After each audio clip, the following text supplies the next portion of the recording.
Hey, look at that. We're live. Second week in a row. Welcome. We're just gonna dive right in. If you're new to here, welcome. And we'll get tying.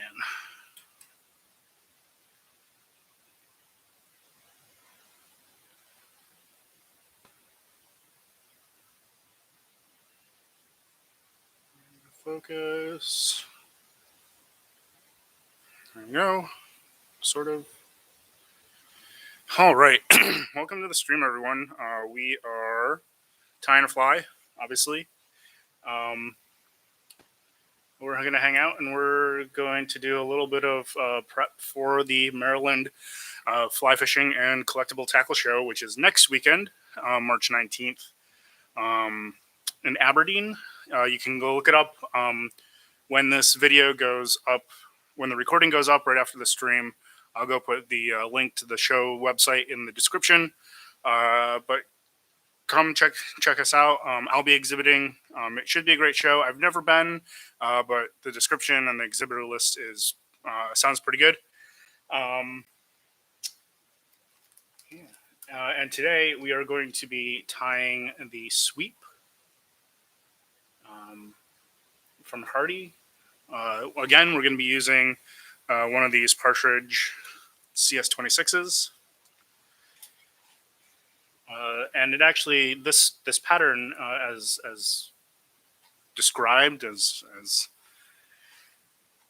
it calls for, it is actually for a size 2. And so this is a size 2, which is great. So, start out. We already have black thread on the bobbin. There's no reason to change. Oh, hang on 1 second. Let me bear back.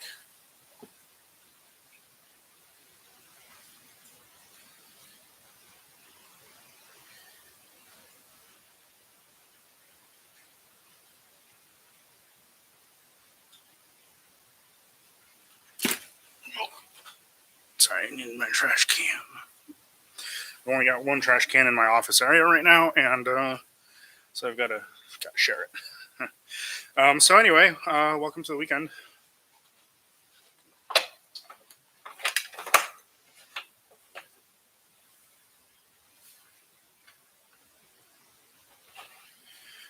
If you are new to the stream, welcome. I tie classic Atlantic salmon flies. If you'd like to see more of my work, you can check it out on Instagram. My Instagram is @justwondering.brad. And if you want to purchase any of these flies that you've seen me tie on stream, check out the Etsy shop. It is Studio1213 on Etsy.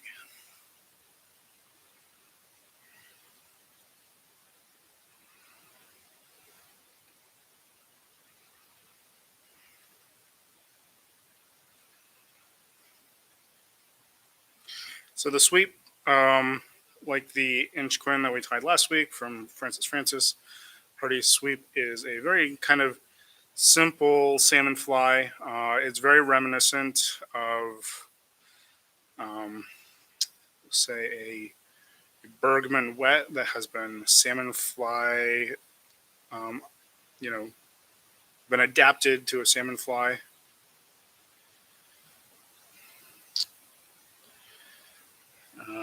I guess normally you tend to think of it going in the opposite direction.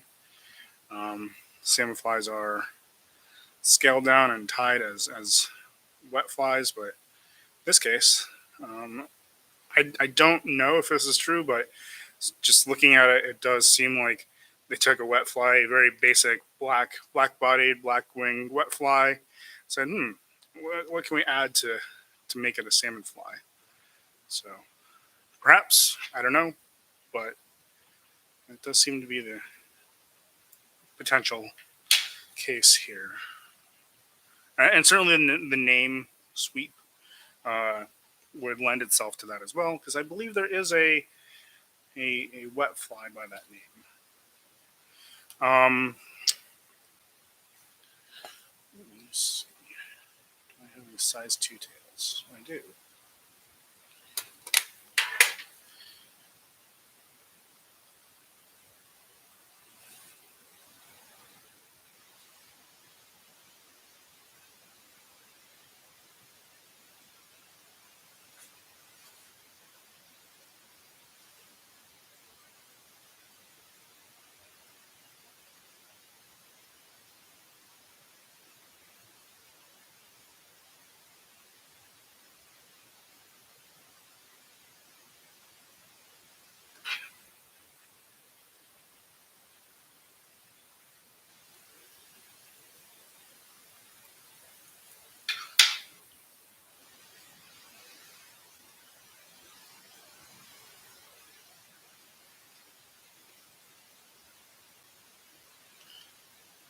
And I think once we get to the wing, so the body is a pretty common, just generic black floss body. Um,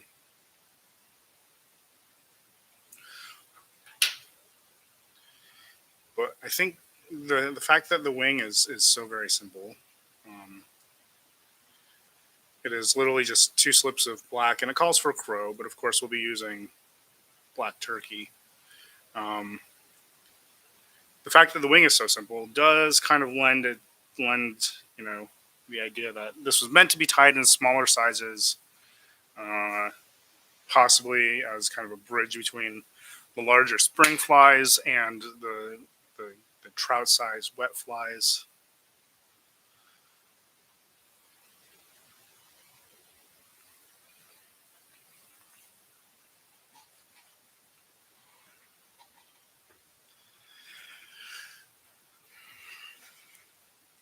And of course, I'm gonna wax my thread. So my cobbler's wax, black cobbler's wax, as usual. There is both black cobbler's wax and there's white fly tying wax, or um, kind of a harder white wax. And I tend to use the black wax because it's both got pitch and a little bit of charcoal in it, as well as beeswax. It softens quicker. Um, and I'm not tying these flies to fish, so I don't need something that's going to have a little bit have more grip and um, harden more solidly. I mostly just use this to hold materials in place, and for dubbing, which is why this is all I need. Um, so while we're at it, we're going to select. So this has a black curl butt. Um, I'm going to actually select, because this is a smaller fly. I'm going to select a finer texture of hurl. Don't need kind of the big, super luxurious stuff. So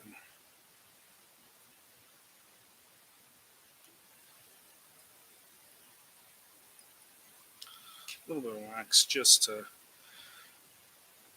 hold everything in place. I also find that having a little bit of wax under hurl, so hurl can tend to slip, especially if the wraps that go underneath it are not so smooth. Hurl can slide around on an underbody pretty easily. Um, so just having a layer of wax thread under hurl wraps, I find tends to just hold it in place a little bit better.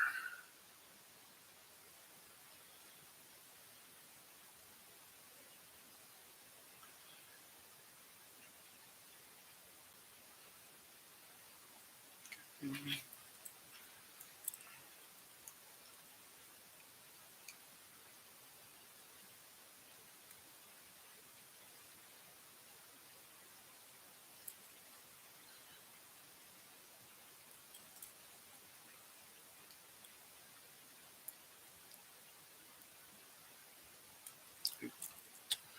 And this is very fine hurl, so a little bit challenging.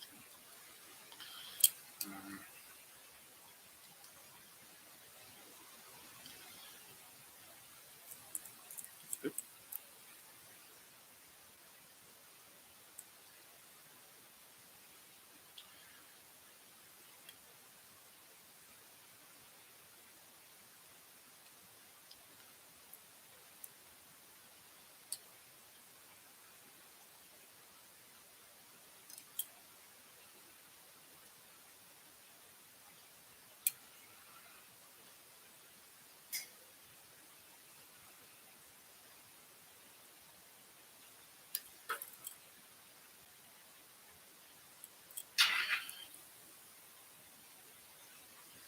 Now, I only need two wraps of thread there to tie down my hurl because I know that this is already pre-waxed, and so it should hold fairly solidly. The rib is silver tinsel, so just tie it in. And again, the tinsel gets tied in on the back side of the hook to hide the horizontal or the bulk, since this is fairly robust silver tinsel.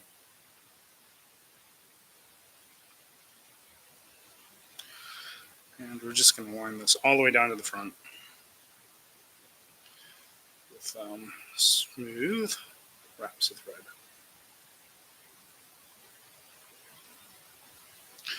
These don't need to be perfect. This is 70 denier thread. Um, it'll be pretty smooth regardless. And we're going to put 2 layers of floss on top. So they don't need to be exactly perfect. It does help.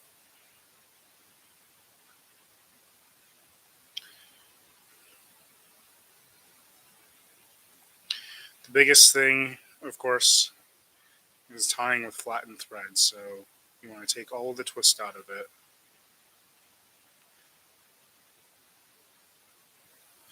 You want to make sure that that extra bulk stays on the back side of the hook for the smoothest results.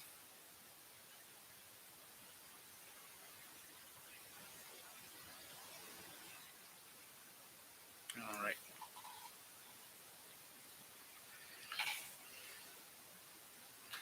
A little bit of black silk here. This is McGarten French silk, of course. Um,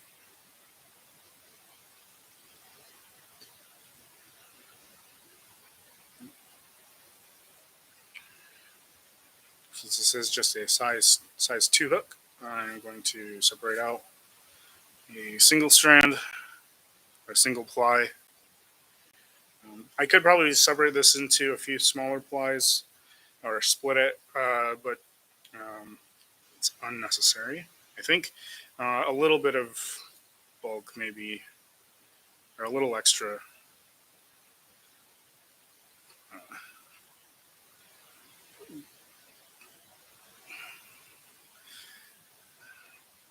body would probably not go amiss. Of course, we're going to wrap it down and back. Oop.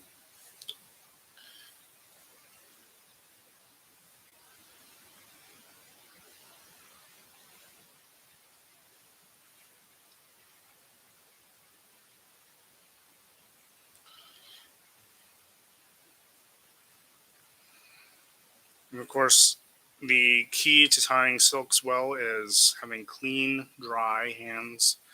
Um, and you want to make sure your hands are smooth. You could wear gloves. I don't, as I mentioned before, I don't like to wear gloves because I feel that it reduces the amount of tactile feedback I get, so I can feel the silk going on. I can feel uh, how flat it is, whether I've got enough tension on it as I wrap. So wearing gloves is not ideal for the way I tie, but I know that a lot of people do wear gloves and wear them successfully. Uh, but they're just they're a hassle to me, especially since cotton gloves tend to stretch out. Constantly buying new ones.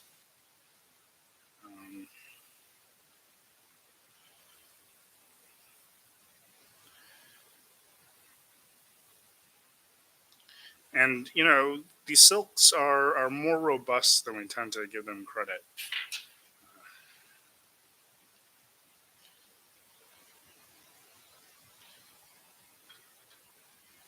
So let me leave that. We're gonna pick our body hackle, um, just from this black Indian cape. Of course, we're looking for a feather with good taper. Um, Remember, this is a size 2 hook, so we're not looking for something particularly large.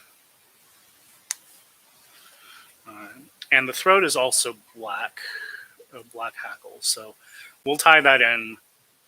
Um, we'll tie in a separate throat just to get a little bit more volume to the throat. These hackles, this is a size 2 hook, but it's got a, um, which means we're using and because of the, as people who have tied with Indian the Indian capes know, the they're not very long feathers. You can see, this is a relatively short uh, stem length, and so you don't often get very many turns with this with these feathers, with these hackles. So, you know, in order to get a fuller throat, or the fuller throat that I would like, I'm going to tie in a separate hackle for the throat, even though it's the same color and it calls for the same material for the throat.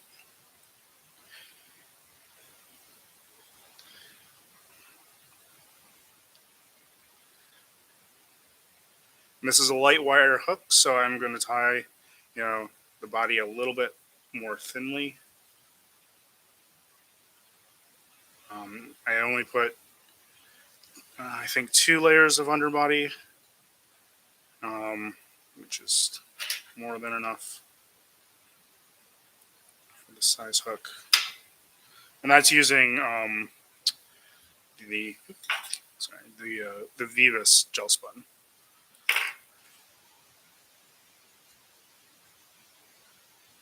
All right. Next, we're just going to pull the hackle away. So, trapped. 1,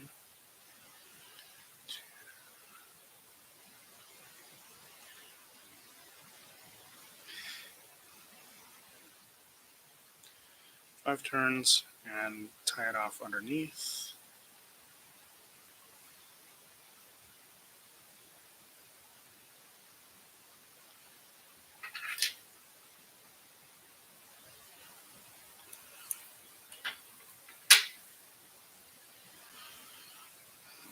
Because this is a fairly robust thread, I'm just going to give it a few extra wraps just for security. All right. And then we'll fold our hackle.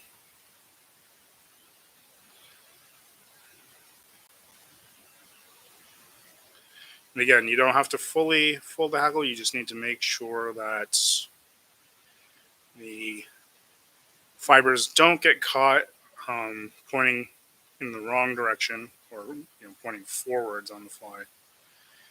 Because as you wrap, it will continue to fold.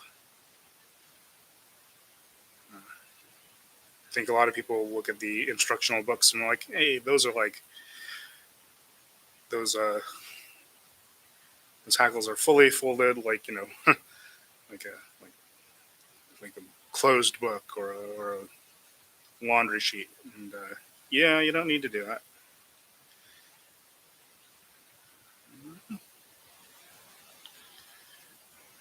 So a couple here.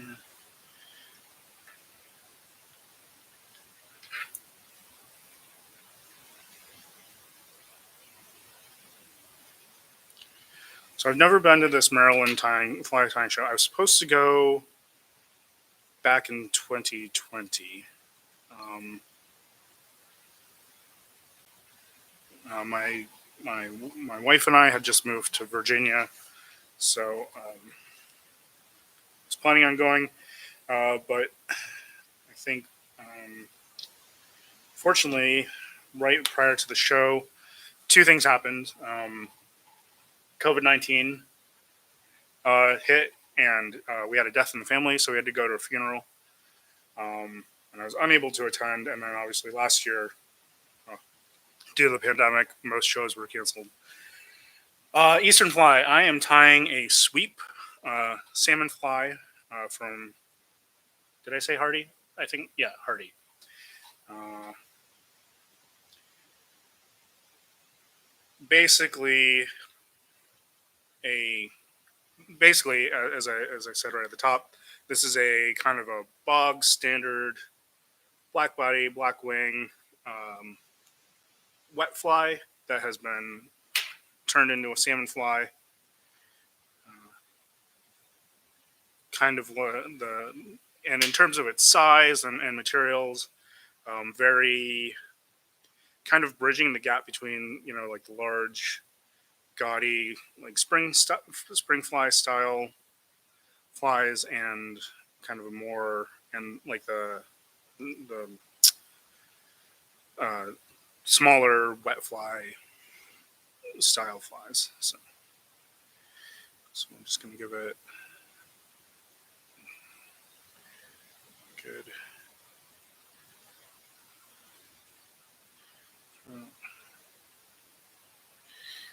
Couple wraps. Secure.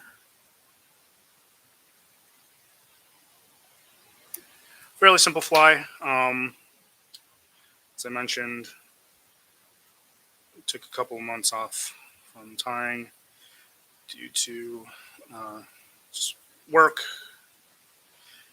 So getting the fingers used to it again. Like I said, I have a show next weekend, so just trying to work my fingers up into shape. Now the wing calls for black crow, and this is how we know that it's meant to be tied on a smaller hook. I mean, never mind the fact that it calls for a size 2 hook. In the recipe that I have, because black crow obviously is a much smaller feather fiber length than swan or turkey. We of course are going to use black turkey because I don't have crow. Um,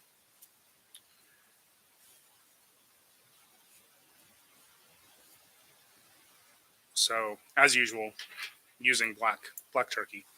And this is a Spanish black heritage breed turkey. So very nice.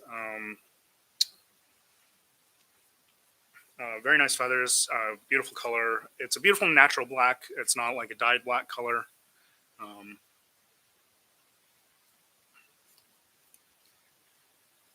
so, and because it only has one slip in the wing, I'm not going to count the number of fibers. I'm just going to basically cut um, similar thickness slips from each side. Uh,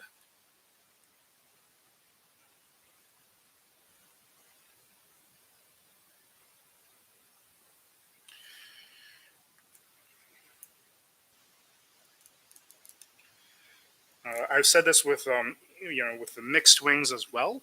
When you cut the fibers for the wings, you want to make sure that not only do you have the same number of fibers, well, to the extent possible, um, or a good starting point is the number of fibers in each wing. However, sometimes if your wing materials aren't quite precisely matched, you can get feathers that have differing um, thicknesses of fiber. So, or different, I don't know what to call it, like fiber granularity. That's not quite right either. But like one feather from your pair might have coarser fibers, the other one might have finer fibers, and if that's true, then it makes Um, you really want your wing to be the same height for each side. So if one feather has coarser fibers, you may use fewer number of fibers in that wing than the wing with the finer fibers. Um, kind of knowing or figuring out when you have to do that is kind of a key part of working with natural materials such as feathers. So,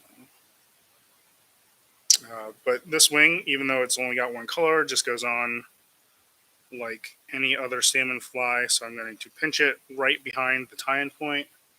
Let me move my camera just a little bit so you can see that.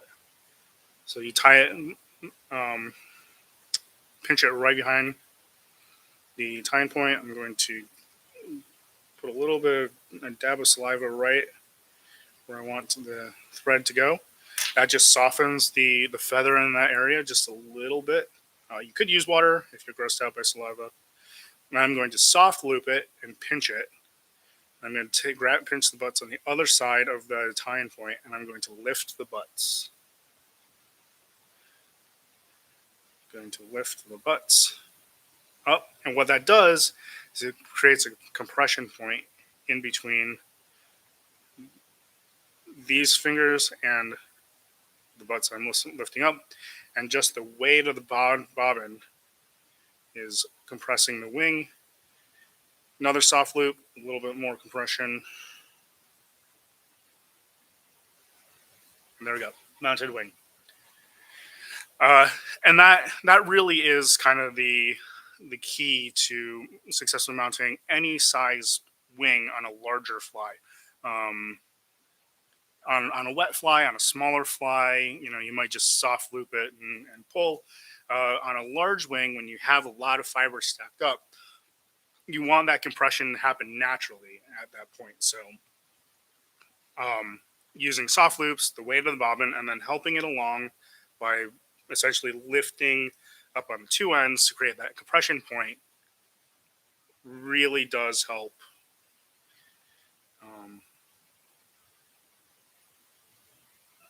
make sure that the compression is even,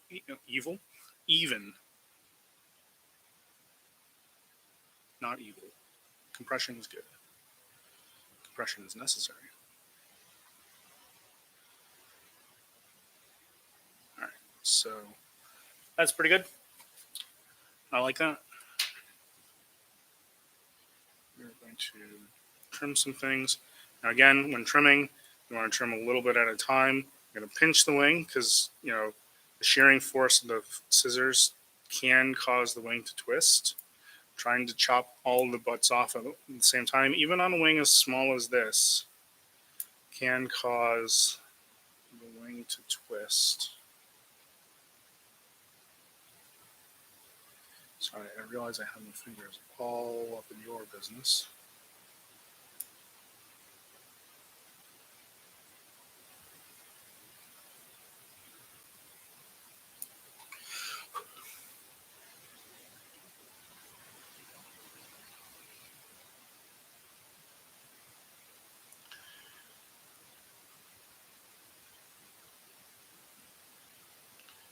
All right.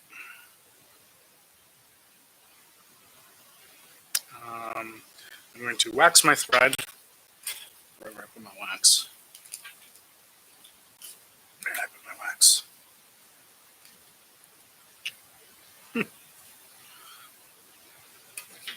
Okay.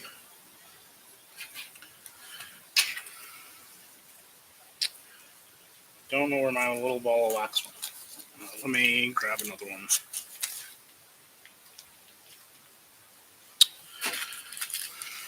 Oh, here.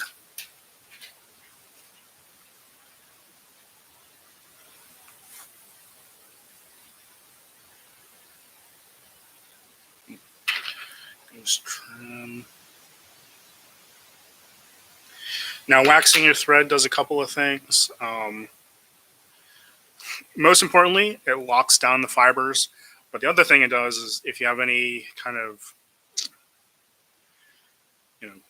pieces of fluff that are sticking out It does bind those down. So just softening on my ball of wax. We're going to wax thread a little bit.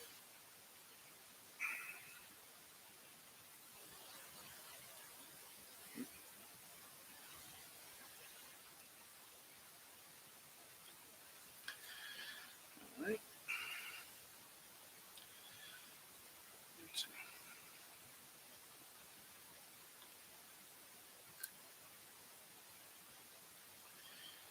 All right. I'm just going to shape the wing just a little bit. There we go. Make sure it's centered.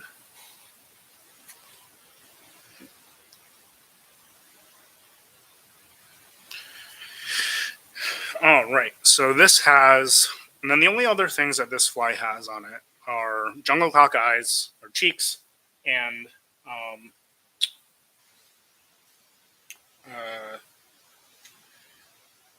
red macaw horns. So let me pull a couple of jungle cock off this cape.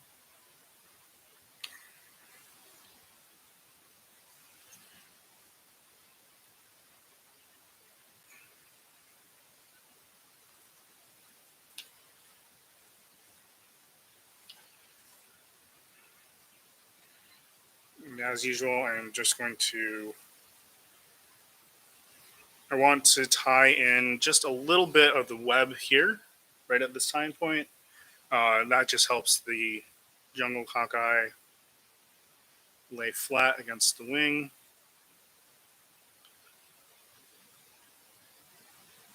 A couple of soft loops.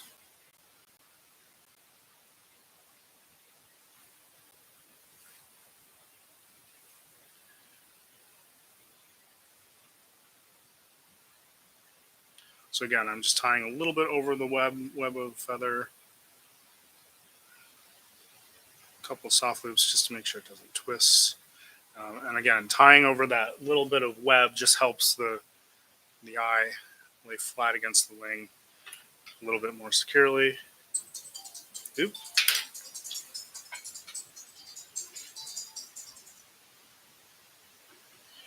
Oh man, so much spam. Man, I've even noticed like on Instagram and YouTube, the amount of spam has really picked up. Don't know what's going on, but even so, like right at the beginning of the pandemic, for those of you who are on Instagram, I'm sure you probably noticed this as well, but there's a pretty big increase in spam, like spam likes, spam messages, DMs, and then it went pretty quiet for a little bit, and now it's like picked up again. Don't know what's going on. All of a sudden, I'm sure these things probably come and go in waves, but holy cow! Uh,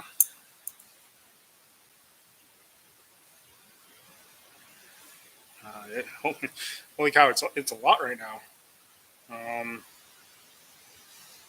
I've also noticed that there's been an increase in people who will like something and then, or they'll like something or they'll like a whole bunch of things, and I'm sure they're doing it to advertise themselves and try to get their own follows. Um, it's just very interesting. Social media. Um, I am not super knowledgeable when it comes to social media. Don't pretend to be. Uh, I am mostly a consumer, less a creator, except occasionally on YouTube, obviously. As usual, tying in the far side horn first. I didn't do a great job of it. It's a little too low. So I'm just going to pull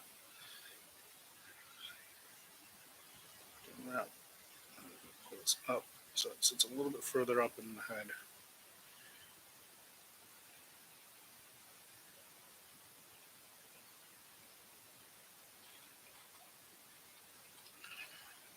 Now, of course, this fly being tied on an eyed hook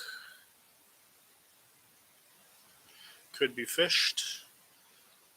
This fly and the inch quin that I tied last week will be available for sale at the Maryland Fly Fishing Show. So please come and hang out.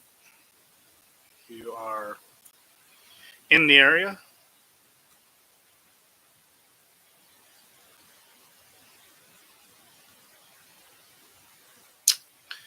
Just trim these butt ends. Again, I'm pinching the wing just to make sure nothing shifts.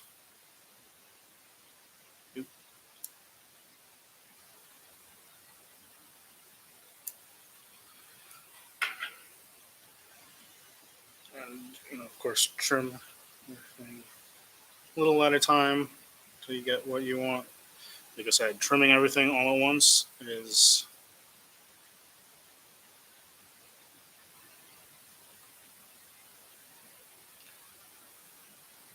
there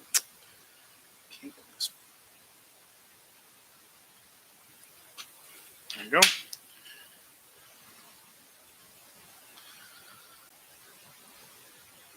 Trimming everything all at once can put enough torque on the wing to cause everything to shift. And we don't want that. All right, so that is the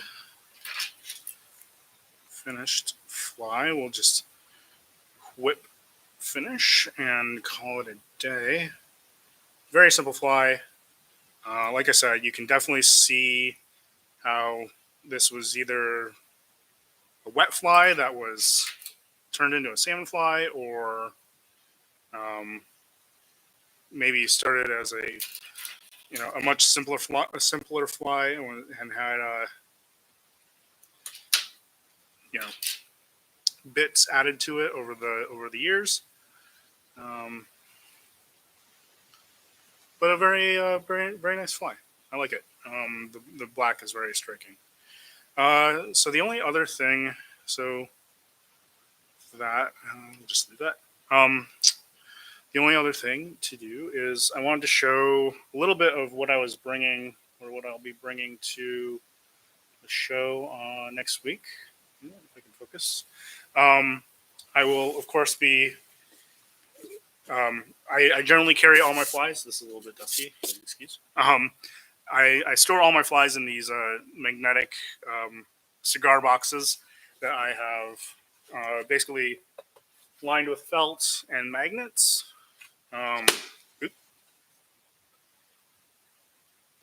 But the flies that I'll be bringing are... So this one's actually got Christmas cards in it.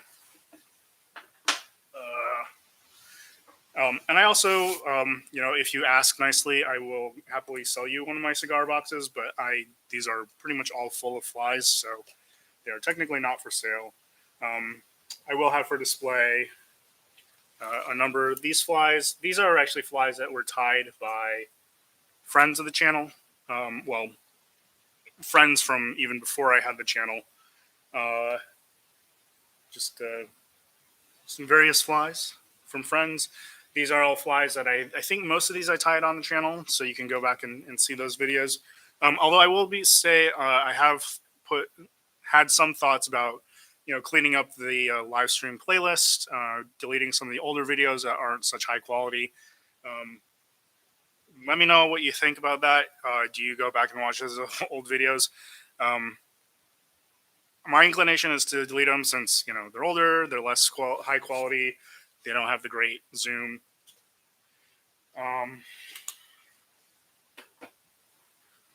Let's see. And I can never remember what's in these boxes because they're all slightly different.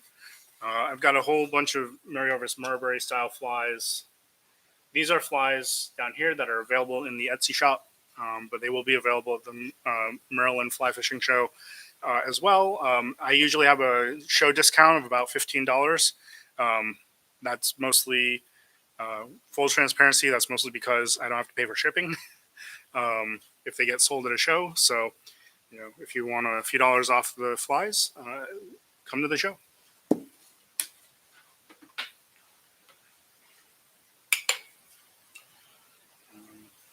Yeah, and then I also have a nice Oliva box. These are some freestyle flies. I only sell my freestyle flies at shows, mostly because they don't, at least because of the way like Etsy searches work, and just what people are searching for. Freestyle flies get very few views uh, in the Etsy shop, so I only sell them at shows because it's not worth the advertising on Etsy for those flies. Excuse me. So that's what I'm bringing fly wise. I'm of course bringing the chest that I store all my materials in. I've shown this before, but I store all my feathers in this office folder organizer. So this will be coming to the show with me as well. And just because I don't know what the lighting situation will be at the show, I'm also going to bring one of my lights. Although I think I read somewhere in the vendor briefing that there wasn't going to be electrical at all of the tables, so I'm not sure if I'll be able to use it. Um, I probably should invest in like a battery powered LED light for events like this, but I just don't have one right now. Um, but yeah, because of the chest here, I actually can travel to shows really easily and really compactly. Uh, excuse me.